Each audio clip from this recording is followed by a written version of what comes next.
So, namaste, welcome to Satsang this evening, or whatever time it is, wherever you are. As always, Satsang is for the direct realization of the truth of our essential nature. We are not what we think we are. And in fact, there is only one of us here, manifesting, expressing through all of these bodies. And Satsang is for the direct experiential seeing of that, because it's only the experiential seeing of it rather than a mental knowing that's going to bring us a deeper peace and clarity and a sense of well-being, abundance, and all of those good things.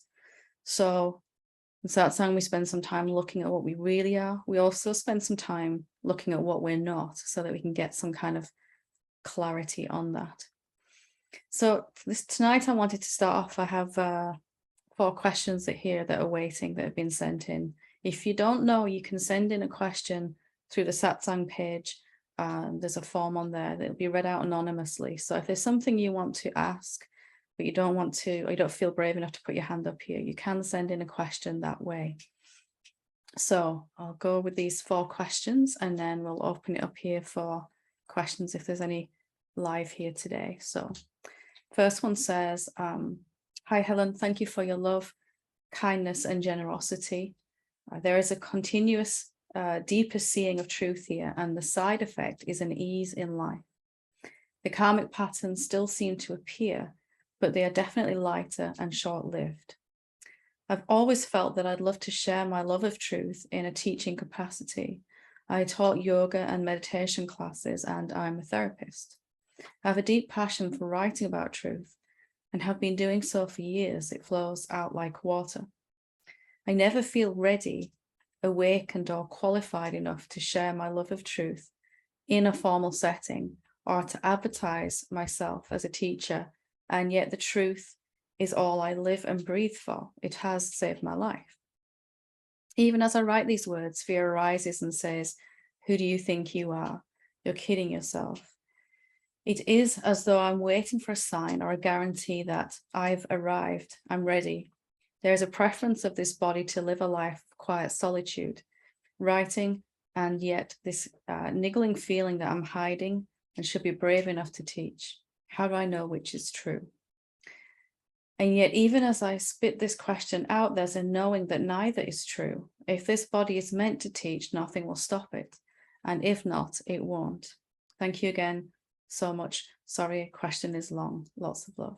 So I totally understand this question. I understand them all, but especially this one, because it was a thing that was inside of me for quite some time.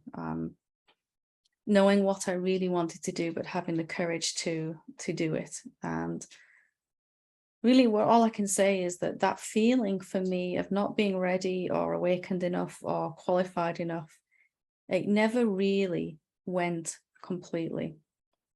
It never really left fully. And it just became, I stopped waiting for it to leave, because the urge for truth to express itself became stronger than any kind of fear of anything going wrong by sharing this or exposing myself or something. So as you've said here, neither of those is ultimately true. The self is going to express itself anyway, whatever it does. So hopefully you can rest in that, and just looking at, why is there a sense that these are 2 different things? I want to rest deeper in the stillness, the quietness, have a quiet, peaceful life. And I feel this urge to write, to express, to teach. Do they have to be at odds with each other? And I thought for a very long time that they were. And that's why, in fact, complete opposites, never mind just at odds. So that's why I resisted it for such a long time. And it's really only very recently I've really been able to resolve that in a much more peaceful way inside myself. Resting in that still space of being, the self naturally wants to express in some way in each of us, and whichever way it is for you, it will do that. And it won't feel like work. It will feel, it will give you a sense of contribution, a sense of purpose, a deep sense of love and intimacy with what is. And you'll find it just happening, like you said. I would say just not to listen to that. If I found where my mind was right now, if I could find it, because I don't really know where it is, it would probably still be saying that I'm not good enough to do this, or I shouldn't be doing this, or who do I think I am, and all that stuff that you wrote here. So it just becomes less and less relevant, because more and more it's clear that the self is all that there ever has been, the infinite self, the one being. And so if you have an urge to express that truth in any particular way, then there must be other beings that want to hear it in that particular way, or need to hear it in that particular way. So I hope that helps with that. I still get nervous sometimes. That feeling never really fully goes, not all the time, but yeah, so don't wait for that to disappear. Okay, next one. Firstly, thanks for this morning's satsang. By the time I'd plucked up the courage to raise my hand, the guy from Iceland was the last speaker. I was part of your retreat in June and absolutely loved it. I felt connected to oneness and effortlessly reaching deep states of meditation. However, the following morning after returning home, I woke up flat and depressed. I was so disappointed. The depression has lasted all the way through the summer and only just starting to lift. I'm mystified how being in such a wonderful state can evaporate so quickly. This keeps happening. I soar and then I plummet. I've gone to go to events and backed out. And actually what I'm feeling is lonely, disconnected and isolated, exacerbated by living on my own. I'm too afraid to consider your next retreat in November, where you've got a whole year, because it's next year. So hopefully you'll work that through. Because of the severity of what happened, is there something I can do to prevent the black hole again? Or do I just have to ride it out? I truly thought I'd broken the pattern of depression. Clearly not. Thanks for your many thanks, and for your book, Dissolving the Ego, which I'm reading for the second time. So, do you remember when we were at retreat, there were people who were deepening, they were seeing their epiphanies, their insights, but also there were people really releasing some negative emotion. It was coming up and being felt and just allowed to be. And I don't know if you remember, your mind might have blocked it out, but on that last couple of days, I was talking about what happens when we go home, and that we're going to take what we've seen at retreat, just like we're doing in this satsang, and life will ask us to apply it to our life in general. So whatever ideas we're holding on to will be kind of exposed during the retreat, but also later when we go home. There's a sense for most of us that going home is different than being at retreat, and it certainly was for me. It really seemed to be extraordinarily different from this first couple of days where there was just total insanity going on in my mind, and then this breaking through into a deep peace and silence, a feeling of oneness, connection, all of that, and then seemingly completely gone before I'd even got home. I think when I left the 5-day retreat that I did as a student, we got stuck on the M25 for 3 hours in the blistering heat, and I realized just how awakened I wasn't, or not, in that process. So it's very normal what you're going through, but it doesn't make it any easier. So what we need to do to stop this from happening, you don't just have to keep going through this. I'd advise you to watch the retreat recordings again as well. You still have access to them. And in that, I'm talking about how to get through these beliefs. So any idea that you're still holding on to as a separate being, or even that you are a separate being, is going to come up for you to examine. So there's nothing going wrong here, but you don't have to also keep going through this. So the idea that you can lose this feeling that you had at retreat, it very much seems like that, because it's not a feeling, but that state of consciousness, that realization, that unconditional love that we're all just immersed in, and how beautiful that was. That can leave, that you can lose it, that it's a state that's coming and going, that it's an experience, is the idea that most of us have. I certainly did. And then because the idea is still in there, we have to experience losing it. You have to experience not having it coming and going. And that has to be so, becomes so painful for us that it drives us to question even this belief, even this idea that we could lose something so wonderful. So I deeply, deeply urge you to question that. If it is what you are, then can it leave? Is it really an experience? And did you gain that when you came to retreat and we're all sat together in that room for that time? Did you gain that experience and then it left? Or for that time that we're all together, was it simply that the energy was too high for anyone to kind of maintain any ideas of separation? In that, when there's no thoughts going on or being believed, at least, of separation, naturally there's peace, deep joy, quietness. Eventually that that deepens into love and bliss and all of those things that we've heard about in the stereotypical description of awakening. So you don't just have to go through that. I'd really urge you to question, is this true? Because, and you can, ask for, try to find inside the separate being that's experiencing this. Otherwise, it will keep being an experience that you have at retreat and that you lose again afterwards. And that is extraordinarily painful. I totally understand that. So moving beyond that, if it is what you are, it's not coming and going. It's not an experienced truth. It's a condition. It's something that emerges. It's not an experience. I'm going to keep saying that because it held me back for so long. And I've actually began to just demand, I want to feel like this now, sitting on my own in my own house with a cup of tea. Why can't I feel like I did when I'm in that beautiful open space of awareness where everything feels free and light? And I can't believe that I ever believed my mind and that I ever subscribed to illusion and all that stuff. So insist on that. Don't buy this idea because you're literally experiencing that. Don't buy this idea that you can lose this because you didn't gain it. When the clouds disappear, the sun is visible brightly, but it didn't just suddenly show up. It's just clear, it's always been there. So these clouds are the thoughts of separation. I'm a separate being coming to retreat and I'm having this beautiful experience and I'm leaving and the experience is going. Really, there's just the oneness and all these bodies gather together in a room and the bodies feel really, really nice for a time.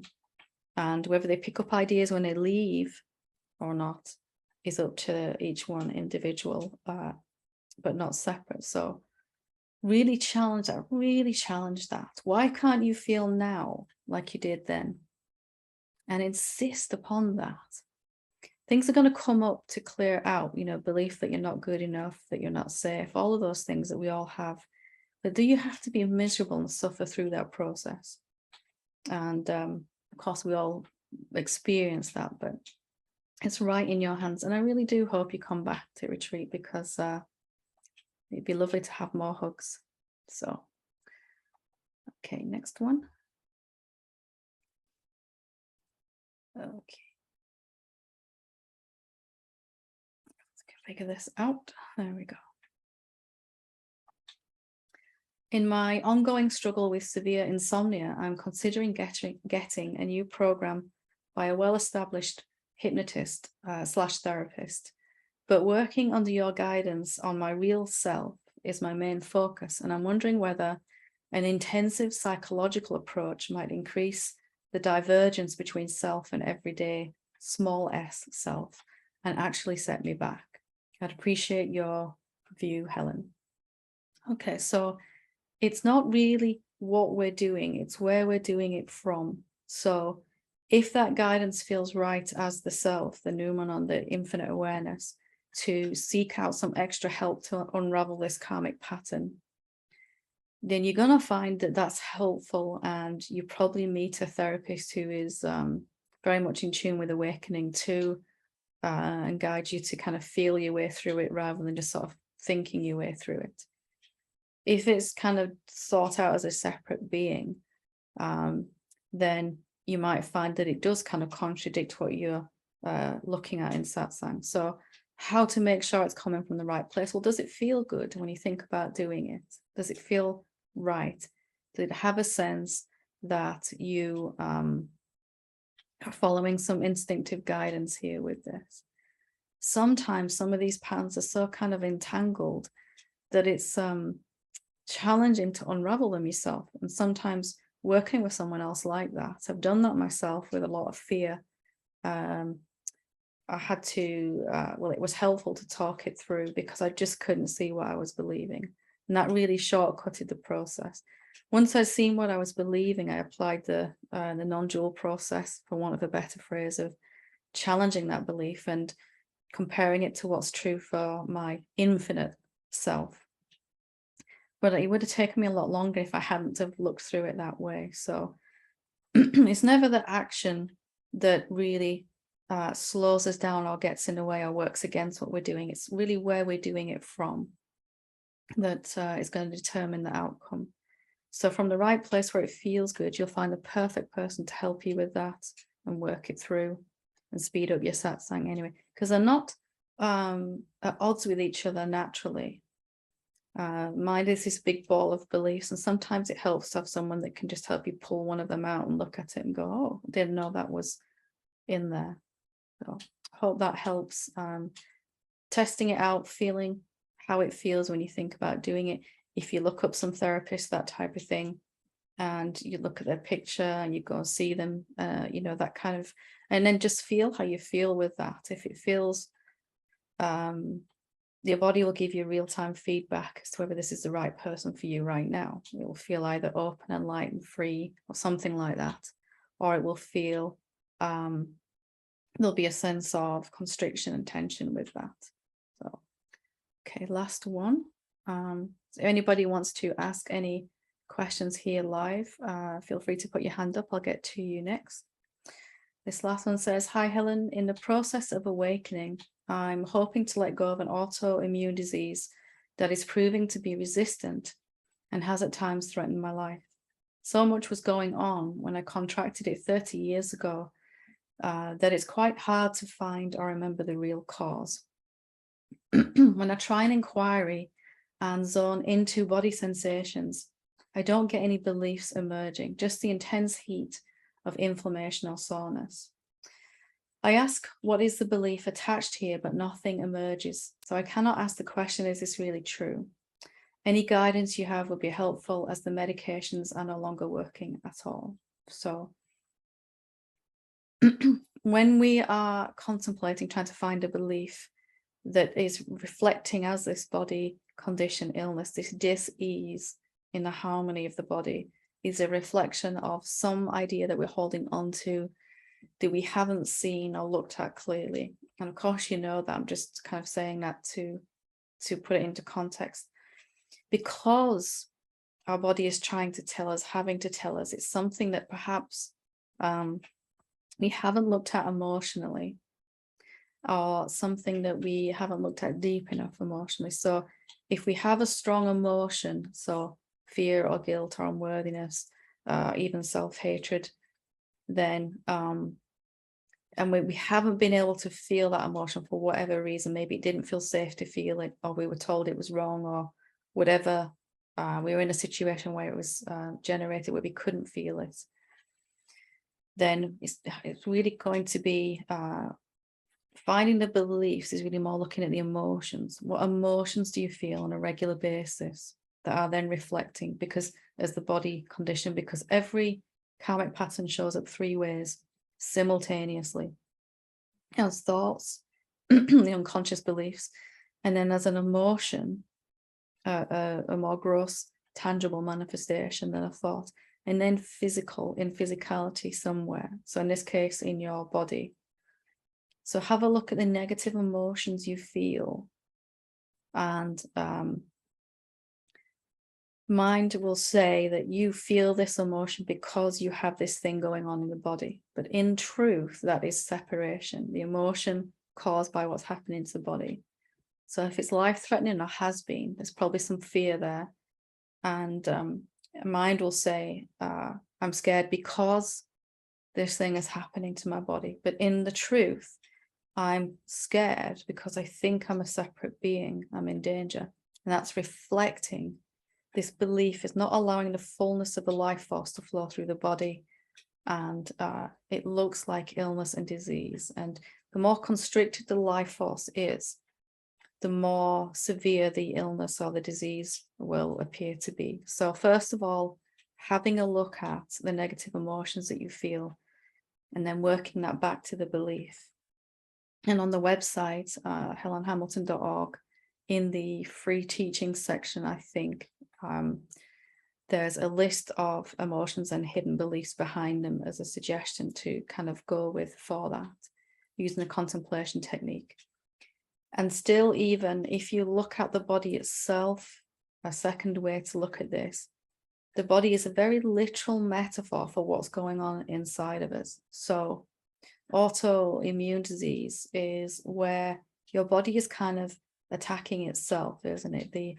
As far as I know, my understanding might be limited here, the immune system is attacking tissue that and systems that shouldn't be. So something is out of sync. There's an attack going on inside. And this is symbolic of something happening deeper inside you. This is a reflection of something happening deeper inside.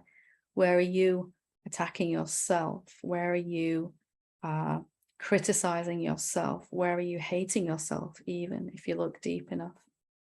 And I know, as I say this, most of us will say, well, I don't hate myself.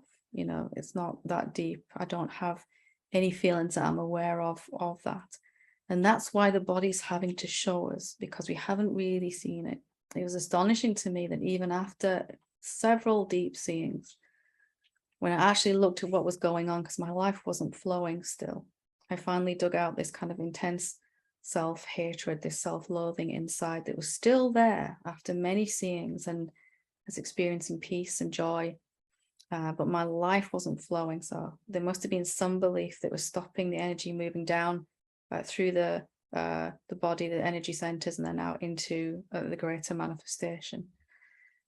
So looking at the metaphor, self-attacking self, why would you be doing that on some level? Can you admit that that must be going on some level and be willing to see that? None of us, especially this far into the path of awakening, want to see that, because we value love and truth and honesty. It doesn't feel right, and we don't really want to look inside to find some kind of self-hatred still going on. We might not even believe, we might say, well, I'm obviously not the egoic structure. I've seen what I really am. But that seeing sometimes doesn't penetrate deep enough yet to undo this mechanism. It's very rare that someone will have a seeing powerful enough in one go to obliterate all these egoic structures that are still working. We only hear about the ones that do, but most of us, we still have to go in and look at these patterns underneath. So just listening to yourself when you talk, are you unknowingly criticizing yourself, diminishing yourself? How do you really feel about yourself? How you feel about your body too is a reflection of how you feel about you. How you feel about your abilities and your mind, and all of that is a reflection of how you feel about you. For me, when I looked at this, I had some very negative feelings about my body. I had to admit, eventually, that's how I actually feel about myself. My body is just innocently reflecting to me and doesn't have any other choice what I'm thinking and feeling on a deep unconscious level, of course. And that's why it's having to show us, because we can't see it any other way. So I hope that gives you some direction to go with that. Have a go applying what I've said here, and do write back in if you need to kind of fine tune that. And my gut feeling is that it's about some kind of self-hatred going on inside with that. And not blaming yourself for that, because that just adds to it. Each one of us has been functioning from mind's perspective, and mind is taking a snapshot at our life, looking at who it thinks we are, comparing it to where it thinks we want to be, need to be. When I get to this point in the future, I'll be good enough, I'll like myself, I'll love myself. And it can never kind of arrive at this point here, because this one, where it thinks we're starting from, is deeply flawed. We are not this separate being that we think that mind thinks we are. So how can we ever go from here to here if the starting reference point is completely untrue, but mind thinks it's true, so it keeps trying and failing to be this better person, more awakened, better father, better wife, better career, all these things it's trying to get to, whatever that is for you, where I'll finally be happy and I'll like myself. So recognizing it's not your fault, not any of our fault if we have these deep feelings about ourselves. And that is a natural byproduct of using the mind to try to navigate through our life to find happiness. That's the only tool we had till now. So we can let go of blame in that. I hope that helps, but do get back in touch about that if you need to. Okay, Christine, whenever you're ready. Hi, Helen. Hi, how are you? Hi. I've just found you and your teaching, and I just want to say thank you very much. So appreciate that you talk about pitfalls. Thank you. I've been stuck for quite a few years, having followed another teacher for about 5 or 6 years, and a very good teacher, but I got stuck, and couldn't. There was it wasn't happening, and you end up in a cul-de-sac, don't you? Like a side I thing, and you did. can't get yourself out. I remember very Yeah, well. Yeah. and I had, some wonderful experiences during and after, like you were just talking about, feeling love, and after the retreats, and especially the first retreat, I had the biggest opening, and I got home from that one and I felt like nothing mattered anymore, but I didn't feel connected so much, attached to my house, my career, obviously I still loved my children, but It's something different, was, isn't it? Something shifted fundamentally then, and it's a big adjustment. Yeah, it was, but that kind of then I think turned into a lack of motivation and a kind of a bit lost in a way, and that's kind of where I started to get stuck, I think. And I changed my life, and my life's changed a lot since then. My location, I've given up my career and so on, but I've also had quite a lot of health issues. So what you were just talking about was just what I needed to hear. It's funny how that works, isn't it? It is so funny how that works. Terrible stomach problems, so that I can't eat, like stomach pain, being unable to kind of put too much in, or protein and so on, and migraines. So I've figured out, I think it's the anxiety. So not feeling safe, particularly not feeling safe about money. Now I'm trying to start my own little business, and a craft business that I can't kind of like replicate or expand, or that whole thing of not being able to make much money, and migraines. I think it's self-worth, because I did your contemplation the other day, and I was saying, do I not feel good enough? But the word unworthy just kept popping in. Yeah. So when that happens, it felt like, oh, so maybe that's the word. Yeah. Because I think sometimes I've really questioned, oh, well, but is that true? Not is that true in the way you were asking, but is what's coming into my mind true? Yeah. Perhaps more of a guidance thing, not trusting that. Yeah. So, but the other place I've got stuck is, and so I'm wondering how they're all linked, is when I was, and I can't even remember exactly what it was, but I asked my teacher a question about why I wasn't feeling, well, I was still getting a lot of tension while trying a meditation. And they said, oh, you're not actually being awareness. And I thought I was being awareness at that time. You know, I thought I was feeling the expansion and, you know, feeling the no-thingness at that time. So then I just got really confused, and I couldn't, the questions I asked the teacher didn't kind of help me. The answers didn't help me. So I felt very like, how do I know, how am I ever going to know if I'm when and or how you know, if I can't, if I'm now can't do it, you know, sort of thing. So I guess I got stuck in an ego loop there. And part of that is when I do feel do the contemplations and meditations, I get quite a strong ringing. It's either a ringing or a white noise. I can't really distinguish. You could call it either. And sometimes it gets stronger and stronger and stronger. The more I kind of focus, the more I kind of try and expand my awareness. I do feel more peaceful sometimes as I go there, but then I heard you say to someone the other day on one of the recordings something about, well, that's not the silence. And I thought that was the silence. Well, it seems to be at first, doesn't it? And I got caught in the same thing because it feels pretty constant, and our attention, it seems to happen in our attention, but there's something hearing that ringing or that white noise, isn't it? There's something hearing that, which you've always just called you. I can hear that. I'm hearing it. I'm noticing it in my meditation. So there's something that knows and is listening to that.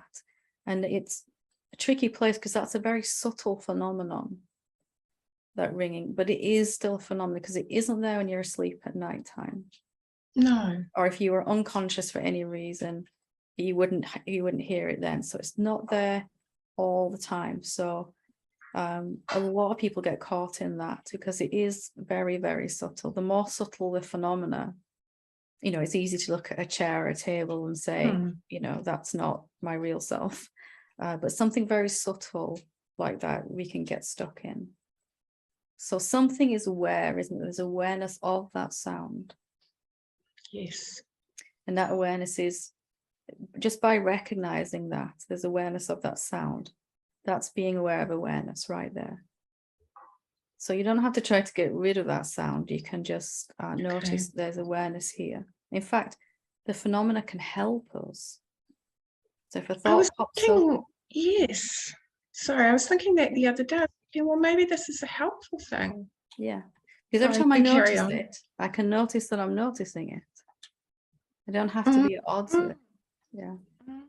And maybe the phenomena are all here. One of the reasons is to gently contrast against that which is not coming and going and changing, that we wouldn't really notice. Like if we look at the space in this room, would I have ever really noticed the space in the room if there wasn't anything in it, you know, moving and changing? So by contrast, we can recognize the awareness. Sometimes these sounds like the ringing gets louder because we're trying to push it away, trying to get rid of it. We're thinking it's in the way. Oh, so kind of subconsciously. Because we're looking for the noumenon, the awareness, the silence, whatever we're going to call it. And we say this phenomenon, either this thought or this feeling or something is in the way. But again, if we're using that as a springboard to point us back to awareness, we won't be in resistance to the phenomenon. Even if the mind is very noisy, it will be, but I can see that, I'm aware of that. I can see all this mind. So we stop resisting, because the truest, deepest, most direct meditation is using the phenomena to point us back to that which is noticing. We're not trying to get rid of anything. We're not trying to sort anything. It's much easier than, is there awareness right now? Well, right now, you're aware of what your body's feeling. You're aware of what your ears are hearing through these words. You're aware of what your eyes are seeing. All that's reporting back to awareness, isn't it? Just Yes. that thing, you had to look and check then before you nodded your head. It wasn't a thought process, was it? No. So recognition, awareness, recognizing there's awareness. Awareness usually looks at objects, thoughts, and all of that, and suddenly it recognizes, but there is awareness here. Very, very simple thing, but quite easy and effortless. You can feel your body there relax, right? Because it's not hard work. Did you feel something just, oh, that's easier than I thought it was? Yes, definitely. Yeah. Good. Thank And just you. coming back every now and again in your meditation, every couple, if you notice that you wandered off with some thoughts, awareness has gone back to looking at thoughts. Oh, but I can see those thoughts, I'm aware of them. And immediately you're right back. Attention is going to wander. You can't do anything about that. You don't need to stop it wandering. Just bringing it back when you notice, oh, there it goes again. It listened to a sound outside, or right here now it's raining, so listening to that. Or if I get a pain in my body or a sensation or an itch or something, it will go to look at that. Nothing wrong with that. You can't stop it. You don't need to. So just bringing it back. Whatever my body's feeling, I know that, I'm aware of it. Very simple and very direct, very powerful. And it just becomes clear as you do that, that awareness is always present. And it's not coming and going. It just gets more and more noticeable that it's always here, just watching whatever the mind and body are experiencing. That's great. So it's kind of, I've just started doing the 30-day challenge a few days ago. So that's noticing the space, isn't it? Yeah, same as awareness. We're just calling it different names. It doesn't so matter. we're just calling it different names. So is that a slightly different exercise from noticing the attention? Oh, now my mind stopped. It might feel different, but I can look at the laptop I'm using to broadcast this on, and then I can notice the space around the laptop. I'm still looking at you. My eyes are looking at you, but I'm noticing it's sitting in empty space. You can do that right now with me, can't you? Yes. Whatever device you're looking at, your eyes are still looking at the phenomena, and that's fine. But you can recognize at the same time that all of this here in this room is sitting in the space, empty space of being. And in fact, even the room is sitting in the greater space. If we took the room and everything away in it, there'd just be this emptiness, wouldn't there? Yes.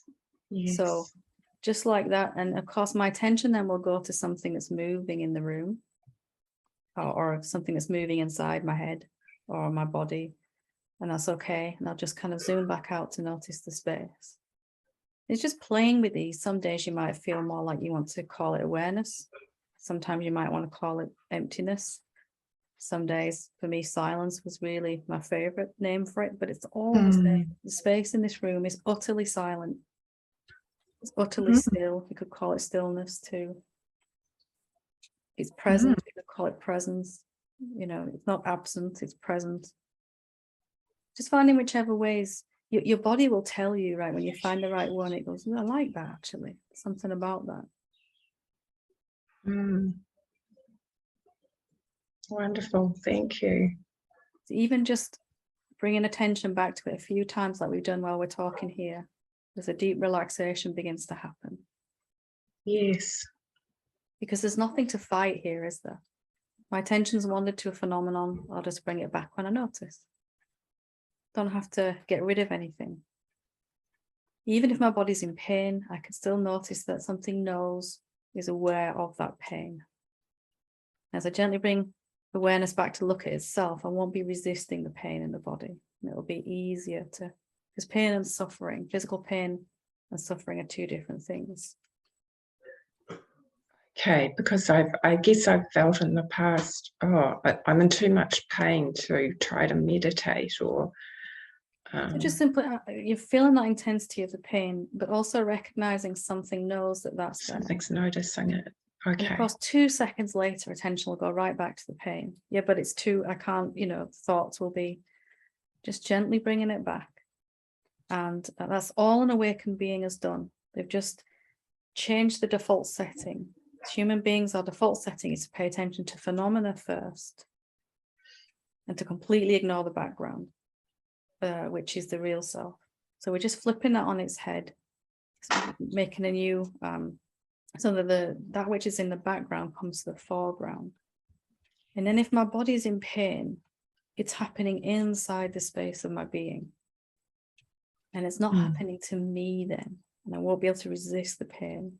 And you'd be quite surprised at what your body can do when you're not resisting the physical pain. Wonderful. And also not resisting the feeling that comes up, I really don't want this.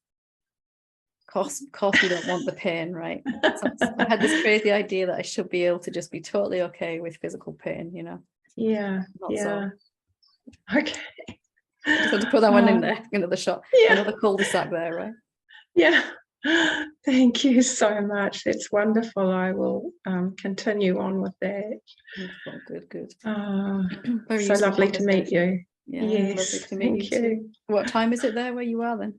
Oh, it's 6:43 now. I got up just before 6 a.m. Yeah. Oh wow. Well, thank you for getting up to be with us. Oh, it's wonderful. Thank you. Thanks for the opportunity. Thank you. Okay. Any other questions or anybody want to ask anything?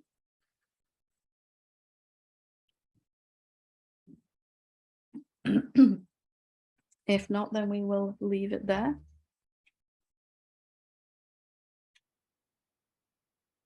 Okay, then we will finish there for this particular satsang. Thank you for your questions that you've sent in. And thank you for your question today here.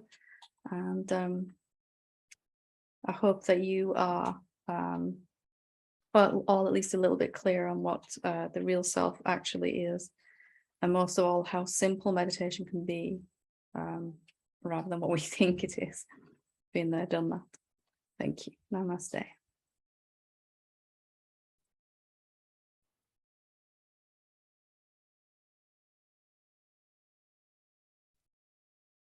Thank you. Thank you, Helen. Namaste.